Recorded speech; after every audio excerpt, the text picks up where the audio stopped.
excited to be here today.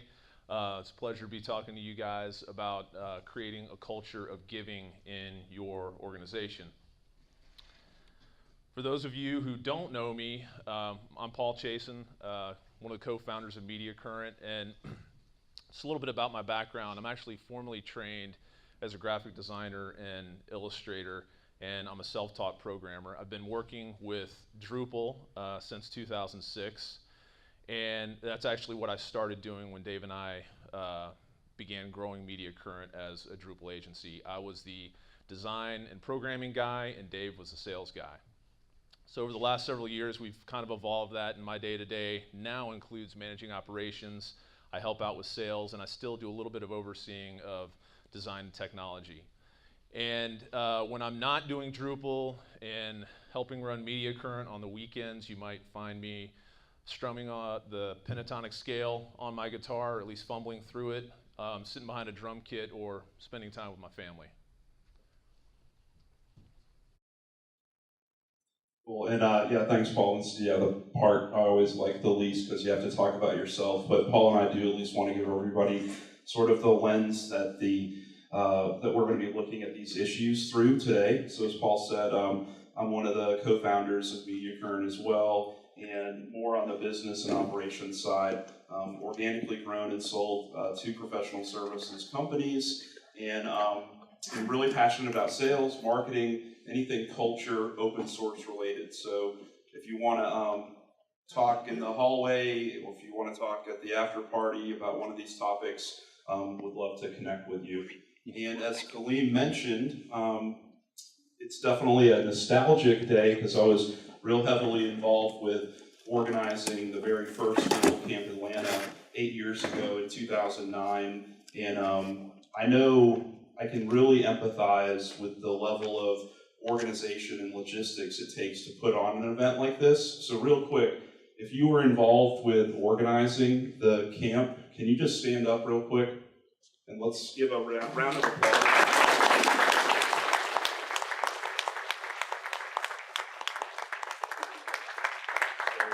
Thank you very, very much, all of the organizers. And Kaleem, I thought you'd be impressed that I actually found one of the original stickers from 2009.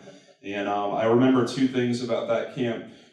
Specifically, we were fairly spread out in different departments, and thanks to Kaleem, we're now in a centralized area, but it was a very rainy day, and I forgot an umbrella. So those of you who attended that camp in 2009 probably remember, we got a good drenching, but made it happen. And I also remember I was setting up, real early in the morning, and the very first person that I met at DrupalCamp Atlanta 2009 was somebody named Damien McKenna, who we'll talk a little bit later about, but pretty ironic that Damien now works at Mediacurrent, and the very first person I met back in the 2009 camp. In terms of who Mediacurrent is, I think some of you hopefully know the story. Paul and I have actually known each other since elementary school. In the mid-2000s, we had a vision of creating a digital agency that was predicated around open source software. So we didn't receive any kind of venture capital funding. We give our friends and family a hard time that we didn't even get any funding from them. We started basically in the back of a 100-square-foot office in Alpharetta. And we're still headquartered here today. We've organically grown to over 70 full-time employees. We're spread out in 24 different states, and we've become more of a full-service agency, yet we still have a very singular focus in Drupal.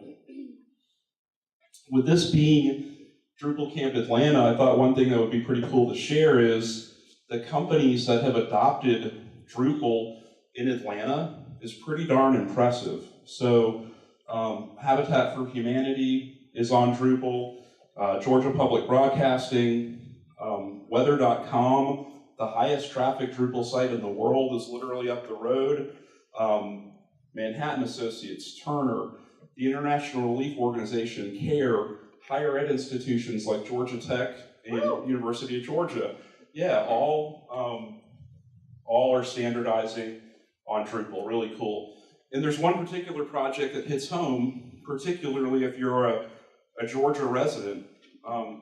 About 5 years ago, Georgia.gov was the first state to start standardizing and migrating all of our state agency sites to Drupal. So if you're a resident of Georgia, you're probably using Drupal, unfortunately maybe to pay taxes or for other purposes, but Georgia.gov is on Drupal, and they did recently, this was the press release that first came out 5 years ago, and I was extremely proud of the fact that Drupal and open source specifically were saving taxpayers $4.6 million a year.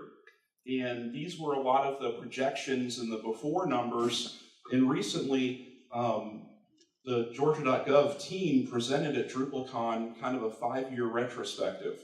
And they said that these numbers, after the before and after results, are still very consistent, and they're still very pleased, and they're talking about, you know, a migration to Drupal 8.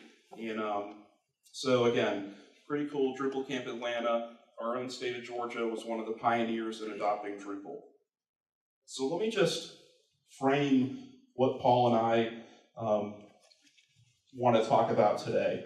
So whenever we're in a meeting, usually with our team at Mediacurrent or customers, the first question that we always want to ask them is, what problem are we trying to solve for today? So that will be the cornerstone of our discussion is, you know, why are we here? Why are we talking about this topic? Secondly, we want to let you know why you should care about contributing to Drupal. And this is going to be a little bit like preaching to the choir because you're at a Drupal camp, but it's significant to understand why we should care about contributing back. We also want to highlight more of what the benefits are of contributing back to Drupal, and then finally let you know how can you help, how can you get involved. So with that said, the problems that we're trying to solve for today. I've had a lot of discussions with peers and those in the community, and there's a lot of anecdotal evidence to suggest that Drupal is at this real tipping point as a community. And a tipping point was phrased by Malcolm Gladwell, who said that most of us in our personal life, in our career, or an organization will reach this tipping point. And a tipping point is the moment of critical mass, the threshold, the boiling point. So our message here today isn't to say that, you know, the sky is falling and should we be concerned that, you know, Drupal camp event attendance is down, or is there the momentum around Drupal 8 that some of us might not have expected, or it's different from what our impression may have been, or is WordPress, you know, capturing more market share? Are there other WCMs that we should be, and CMSs that we should be concerned about?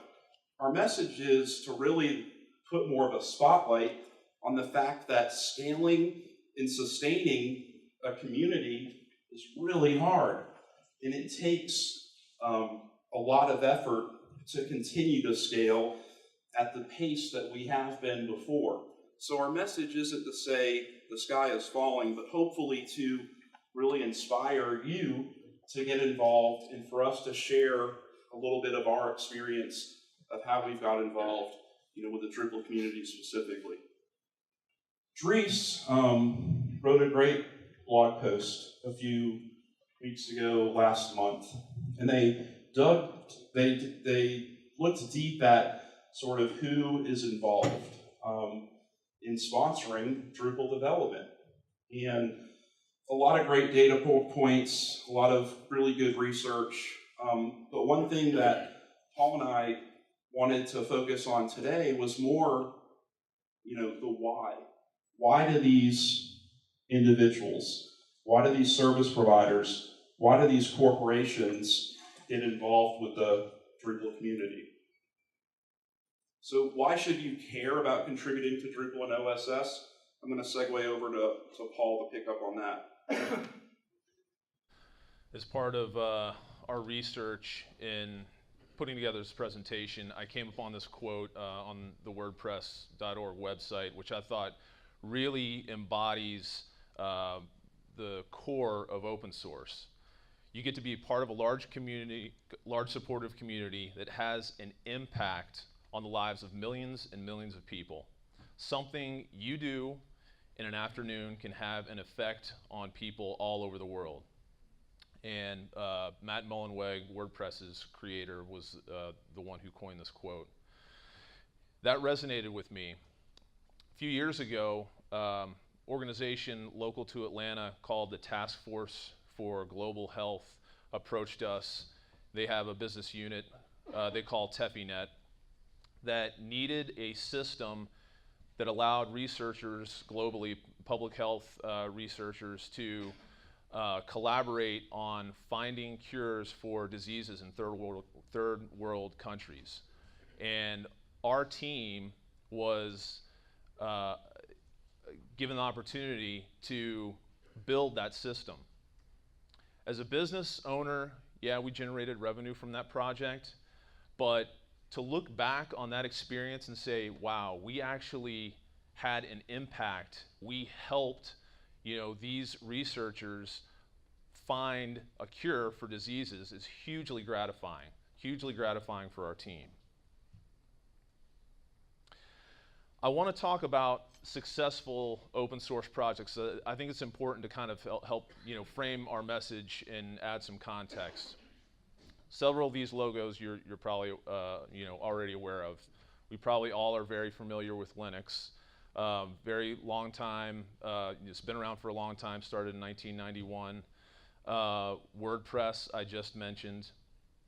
Firefox, I'm sure we've all probably used at some point in time.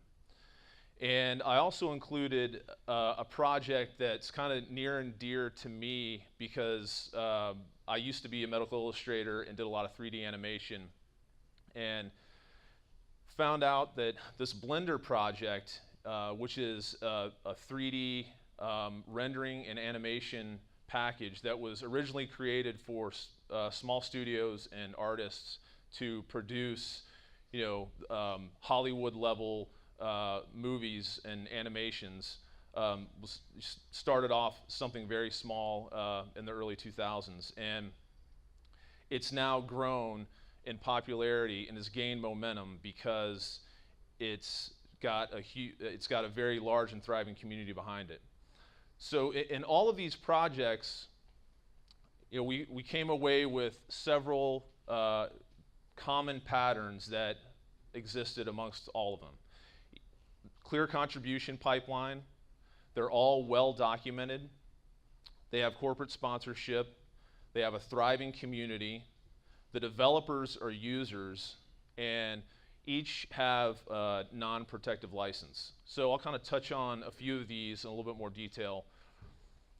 Open source projects that have a clear contribution pipeline, they're successful because of that.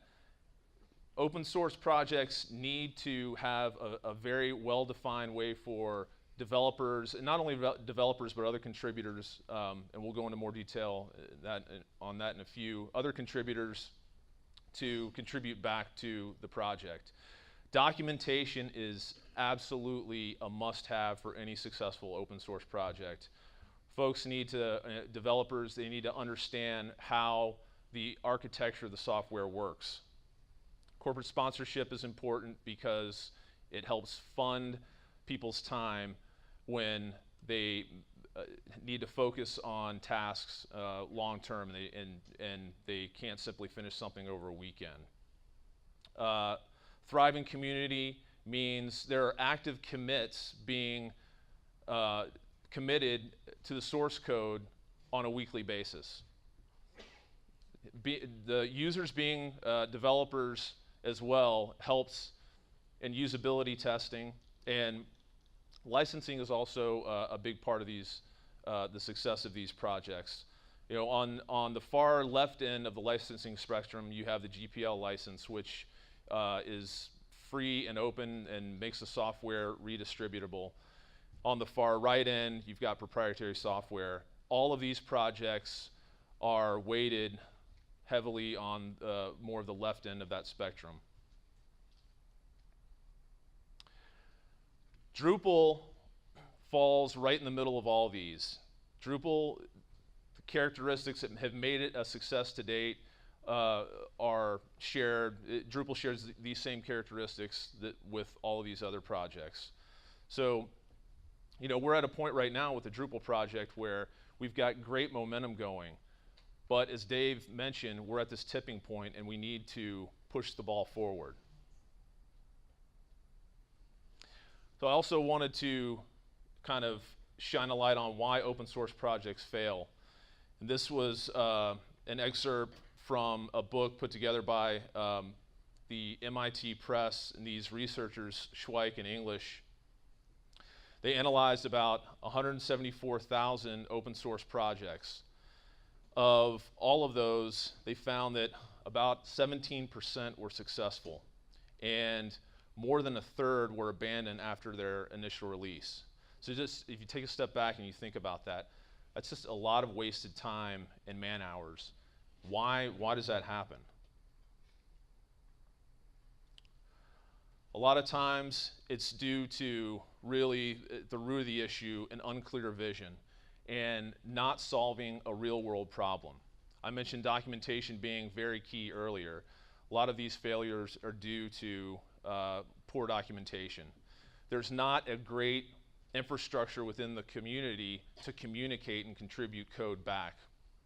Money's also important. Again, if an open source project is going to scale and have a lot of productivity, developers and contributors need big blocks of time to be able to contribute.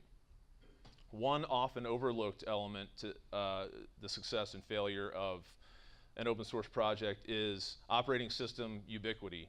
So if a project is being created just for OS X and not for Windows and Linux, that project is limiting the amount of users and the amount of visibility it's going to get.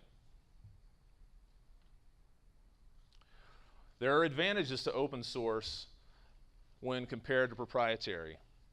You've got financial advantages, you've got speed to market advantages, and you've got strategic advantages.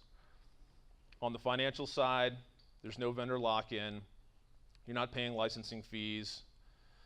As far as innovation goes and strategy, there's an increased competitive landscape within the developer community that you're not going to find in proprietary software. You know, one developer develops a really cool feature, or in Drupal's case, a really cool module, and another developer looks at that and says, hey, that's great, I want to do something better. That's a big advantage. A lot of open source software projects that are successful are built for customization. If you look at Drupal, it's got a modular framework, and there are other similar projects like that out there. Being able to deploy quickly is a huge advantage that open source offers. You know, you've got deployment tools like Ansible, Puppet, Jenkins, that are also open source projects, freely available, and make it easier for open source development teams to actually deploy. So you get into this shorter release cycle, more iteration, equals faster innovation type of mindset. I wanted to create a slide that kind of illustrates what a healthy open source community looks like.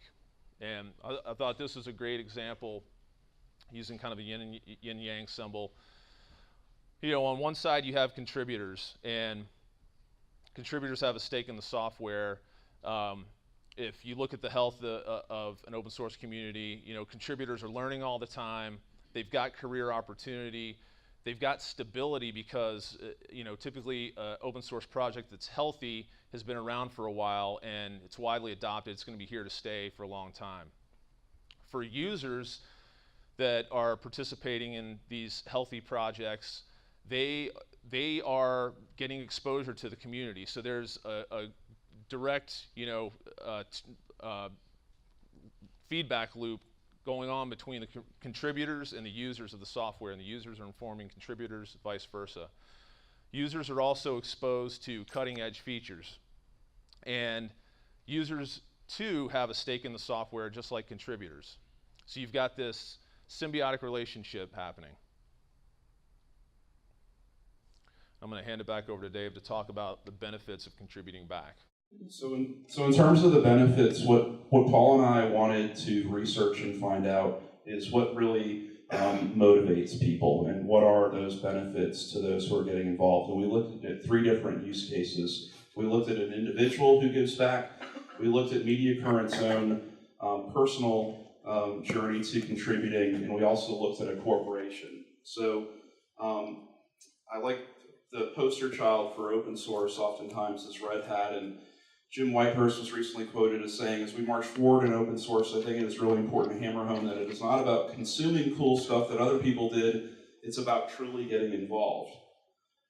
So, I mentioned Damien earlier. Recent statistics, Drees's blog posts show he's literally the #2 contributor in the world. He's a senior developer at Mediacurrent as well as being our community lead. He maintains a number of extremely popular modules, and the question that everybody always asks Damien is, how does he find time? Because the biggest resistance oftentimes to getting involved is a lack of time. So we did a short Q&A with Damien and just wanted to share some of his feedback with you. So in terms of time, a lot of people don't realize Damien actually has 3 young children. He's originally from Ireland. He lives in New Hampshire now. And again, his professional job the last 3+ years has been to work at Mediacurrent. And we wanted to know what inspired him to originally get involved with Drupal. And his response was, he always believed that collaboration and working together with others would build better solutions. The Drupal community's openness and supportiveness, even among people working for competing companies, is a tremendous benefit and one I value. So yesterday, I had lunch with 2 peers, and I think that just speak to the openness that Kaleem and others, have described, and it's one that Damien values as well. Another question was, what benefits do you receive as a result of contributing? And he said, I get to work on interesting projects with a great company all from my home. This means I can spend more time with my family and watch them literally grow up. I've also met great friends throughout the world. We also hear that many top contributors, though, eventually burn out from getting too involved. And we wanted to know how is he preventing this? And he said, I ask myself how my work will benefit others in the Drupal community versus trying to shoehorn a custom solution. I try to leverage my everyday work to others in the community. And he also said something interesting, that he tries to stay out of core, where the issues tend to be more political and polarizing, and work in other silos that need attention. And he says he works intensely during the week, but he tries to have balance by unplugging during the weekend and spending time with his family. We finally asked him, what advice would you give to others to get involved? And he said, from a development standpoint, tell someone to evaluate their current processes and workflow. Communicate and comment out bugs. Don't work in a bubble. It's a great feeling when you're helping others. So this is not Damien's salary, but one of the other benefits for getting involved with Drupal is there's a financial benefit. This is more anecdotal, but I think the general perception is that amongst the open source CMSs, Drupal salaries and Drupal rates tend to be much higher than in other open source communities and technologies particularly. We also wanted to do a look back at Mediacurrent's own journey into how we got involved originally. And for us, it really aligns with this concept called the Golden Circle. Has anyone heard of Simon Sinek? Anyone seen his TED Talk? If you haven't, it's a must watch. Simon Sinek, it's now one of, I think, the top 5 most watched talks in the TED Talk realm. And he has this concept called the Golden Circle, and he says that most organizations can tell you what it is that they do, They can tell you how they do it, but they struggle around purpose and why. So for Mediacurrent, our purpose and why was aligning ourselves to the open source culture. And like that example Paul gave about TefiNet, we wanted to have a mission that aligned with contributing back to the organization. So literally, each employee who starts at Mediacurrent, we try to make sure that they understand what our mission is, what our purpose. And Cynic really illustrates this in his talk. He gives this metaphor of, a lot of people know the story of the Wright brothers. They started out in Ohio, they came from very humble beginnings, they were tinkerers, they were engineers, they moved to North Carolina. They had this vision that they could revolutionize the way people thought about the transportation industry. And every day they would get home from their full-time jobs and go into this wooden barn and work on this project. And what Cynic says a lot of people don't know is that in parallel to this, the government was funding an elite team of Harvard scientists and engineers and that had unlimited funding and resources, and they were working on a similar aeronautical engineering project. And we all know how this story ends. Cynic says that the Wright brothers are largely accomplished. I've seen some dispute for getting the first plane off the ground. The Harvard team was collecting a paycheck. They really didn't know what the purpose, the why was behind their project or behind their initiative. So for Mediacurrent, it really starts with, contributing back starts with this purpose and this mission and this why. So in terms of timeline, Kaleem alluded to this a little bit, but if you're a new agency, maybe this is a model you could follow. In 2008, we started doing a lot of grassroots marketing and getting involved with the Drupal community. I saw some of the folks who attended, I think, some of these first meetups. We started then attending DrupalCon. We sponsored an attendee in 2008 in Boston. We then started organizing camps and saying, hey, we need something like that here in Atlanta. We also started making our first code commit and getting more involved with the technology side. In 2010, we had a real big crossroads. I talked to a lot of my Drupal agency friends, and we all have this big, a lot of debates around, should I hire marketing and focus on marketing first, or should I hire sales and focus on sales? For us, we saw the value in sharing fresh, relevant content back to the community. So we started blogging a lot. We started producing a lot of content. We still do, and we saw value out of contributing and sharing knowledge back to the community. In 2011, we started to send that message to our clients, and we wanted to encourage them to sponsor and give back whenever they could. So Manhattan Associates, again, Atlanta-based company up the road, was one of our first clients to sponsor and give back to Drupal. In 2014, we had kind of our flagship moment as a company. We helped launch weather.com on Drupal, really helped put us on the map. But the Weather Channel has just been a tremendous customer because they've also seen the value in getting involved with the community. They started to attend camps and DrupalCons, and they always allowed us to freely contribute back to the community.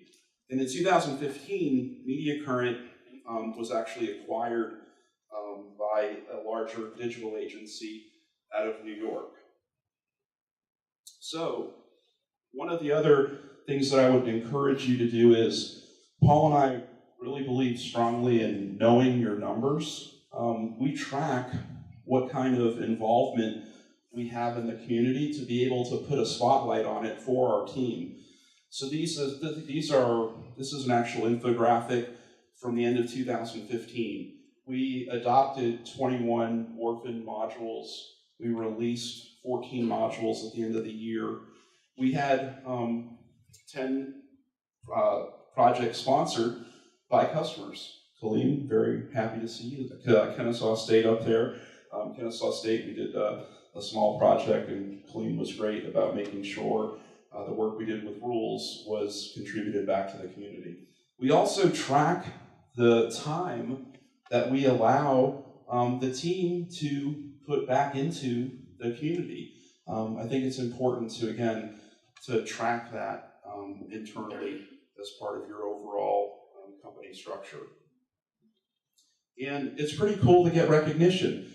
In Dries' blog post, he cited a lot of the organizations that are giving back.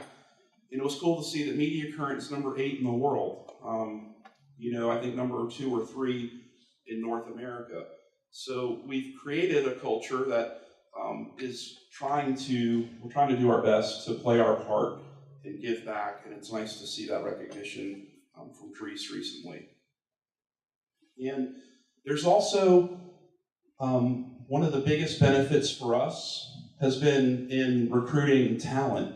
I often hear that iron sharpens iron, and what employees really value is knowing that an organization is committed to contributing back to an open source project. So this isn't just anecdotal. This is actual cover letters and emails that people have sent when they have applied to Mediacurrent. And it's really nice to see that they're applying because they want to get involved with the community, and they appreciate the work that Mediacurrent's doing. And again, the big headline for us out of 2015 is that we were acquired. Why am I not trying to pat ourselves on the back because we were acquired? The point, though, that we want to make is when you give, when you contribute a lot, you can create something that somebody else sees worth and value in. And that's a pretty cool feeling to know that part of why we're here today is because of the contributions, and because of this community, we were able to create something that, again, was able to have worth in the marketplace. So we also wanted to look at a corporation. I think I saw Suzanne or somebody else who attended DrupalCamp Dublin.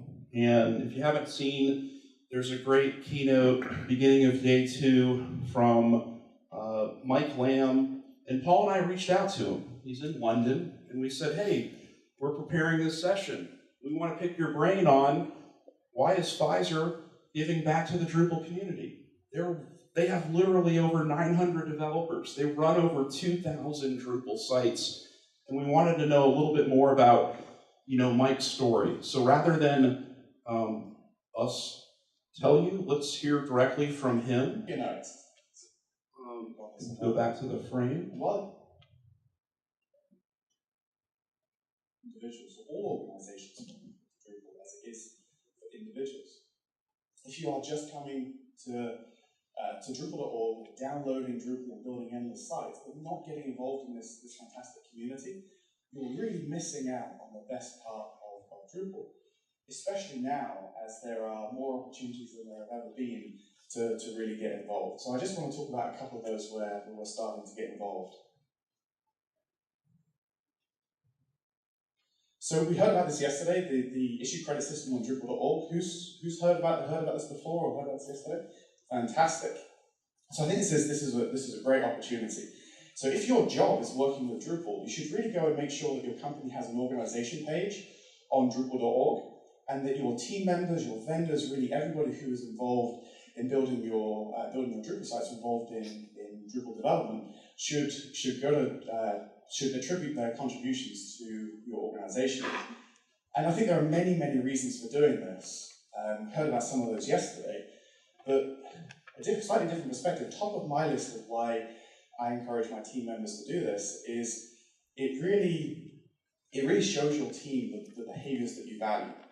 So if your team members, your vendors are building Drupal sites, and while they're doing that, they make an improvement to a module, and they don't contribute that improvement back to Drupal.org, but they maintain a local version, they're not going to be getting future improvements, they're not going to be getting security updates. It's not the right way of doing these things. So in my experience, as we've been building these many Drupal sites, the teams and the individuals who contribute to Drupal.org, without a doubt, build higher quality Drupal sites than those that don't get involved in the community. People who contribute here, I find that they're proud of the code that they're writing. Collaboration becomes second nature, and they build things expecting them to be reused by other people. And these aren't behaviors I'm typically seeing if you're not getting involved in the community and not contributing. So yesterday we heard also about this brilliant blog post that Dries and Matthew tipped. I'd encourage you to all go read that if you haven't already. Many companies are starting to get involved here, and I think it really is a good opportunity to get recognition for your contributions, but also through the process get a lot of value in terms of the quality of sites and the code that's being. So let me try to crystallize what Mike said and what we've heard from other corporations who have gotten involved. When end users, when adopters realize the correlation between getting involved and what benefits they'll reap, it's very powerful. So Mike cited that he's getting higher quality software from the modules that are being used. They're supporting a composer initiative. He mentioned to us that in 2012, he started leveraging DrupalCon to recruit top talent because that talent, he said, interestingly enough, wasn't intrigued so much by the Pfizer logo and working at Pfizer. They were more intrigued by the fact that Pfizer was becoming more of a contrib-centric culture. He also valued the free training that he's getting for employees. Think about the code reviews. Think about learning about version control. Think about the level of testing and QA that his team gets. He also mentioned with over 950 or 1,000 developers, the teamwork that is being learned across cultures. He also talked about through that attribution system how Pfizer's building up brand equity in marketing indirectly through their contributions. And the final point I want to make, when I hear from companies, there's still sometimes this mindset around, well, I have to talk to legal. I have to talk to our PR department. And Mike's message was, stop stressing over IP. If you establish good standards and policies that you do for any other department, it works out to your benefit. And I've got to give an example of how stressing over IP, how some companies' mindset is different. And I stumbled upon this, Eric, you should be proud. United Airlines is adopting an open source culture. They recently ran a bounty program where they said, if you can hack into our system, we'll give you free Sky Miles. So the person who's accumulated more miles than anyone else happens to be from Georgia Tech. So, and he's giving the miles away, he's donating them. So how cool is that? United Airlines is getting bugs fixed for free by giving away miles and open sourcing their code and encouraging people to find ways to hack into their system. So instead of stressing over IP, they've embraced open source and what it can do for them. Final point, how can you get involved? How can you help? Don't get complacent. You know, we're at this tipping point, and as contributors, we can look back and say, man, we built something cool with Drupal. Look at that, look at the software we built. As users, we can look back and say, Drupal is great software. Look at my website, it runs great. And we can just sit there in awe and look. And we all know that the web industry and technology evolves at a lightning pace. If we continue to do that, Drupal will die. So we have to stay involved. We cannot be complacent. If you've been thinking about contributing, but you're kind of like, man, it's an intimidating thing. Going back to my earlier slide, dive right in. And my advice would be, or what I can tell you that you will and should expect is you will get back in return what you put in. It's just like anything else in life.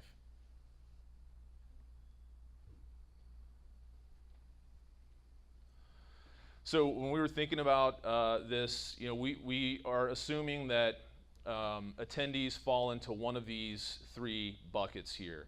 Here's how you can help. If, let's say you're not a developer, but you're a marketer or you're a designer. Right now, if you're not aware, the Drupal 8 admin experience is undergoing this very cool transition. Dries has been blogging about it, this outside-in UX. And that initiative needs help. It's not just one designer in a corner that's making that happen. It's, the whole concept of two brains are better than one. Just think about that. So if you're a designer, you can get involved in that aspect of Drupal. If you're a marketer, the Drupal Association is always looking for marketing help. Drupal is constantly needing to market and get the Drupal message out into the marketplace. If you're a developer, a lot of developers that hear about open source and they get an understanding of, hey, Drupal's got this modular architecture. I just need to create a module. You don't have to do that. Publishing a module can be intimidating. Start small, but have big goals in mind. So help patch a module. Become a co-maintainer. You can also help with testing. Open source modules at the cycle and the pace of, going back to the short release cycles that I mentioned earlier, those releases need to be tested constantly. So we as contributors of the Drupal project need help in that area as well. If you're an organization and you're thinking to yourself, how do I get involved? Money and time and resources. Those are all things that will help move the Drupal project forward. So I'll give an example at Mediacurrent. We allocate 8 hours of everyone's time per week to contribute back to Drupal.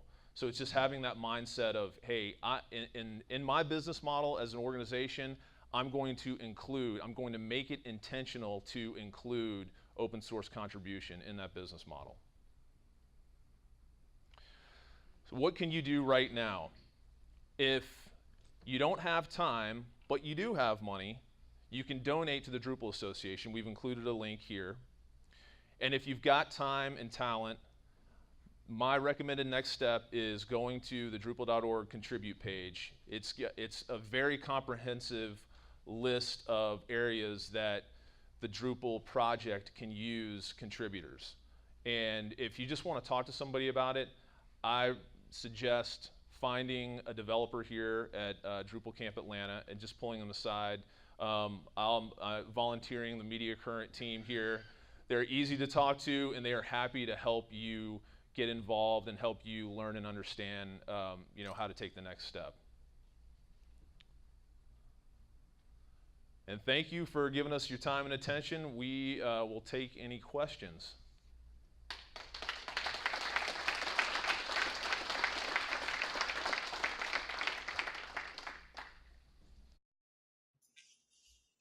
Anyone? Why?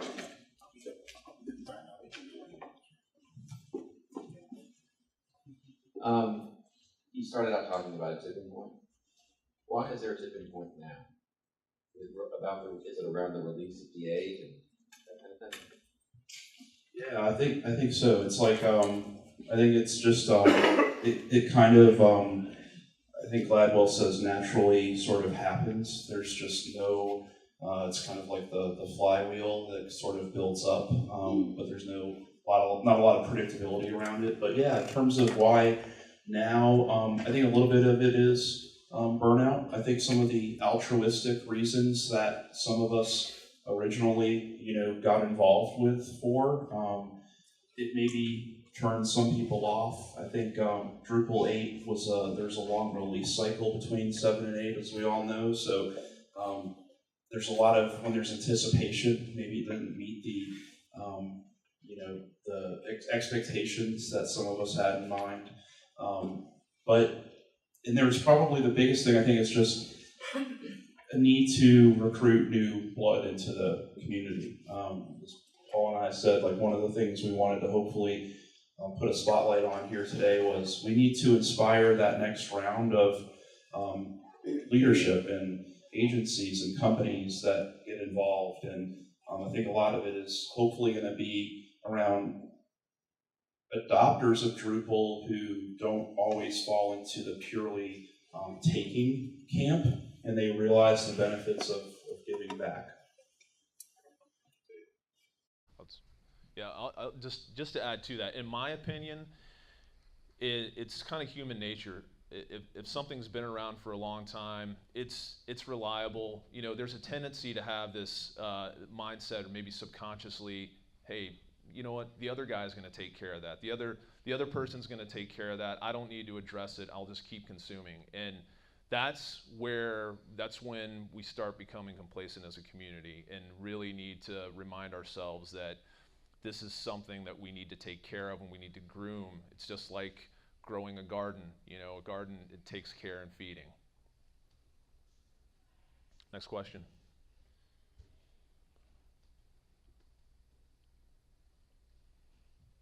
All right. Good? Nothing, huh? All right. All right, well then let's eat then. Let's give another round of applause. All right. For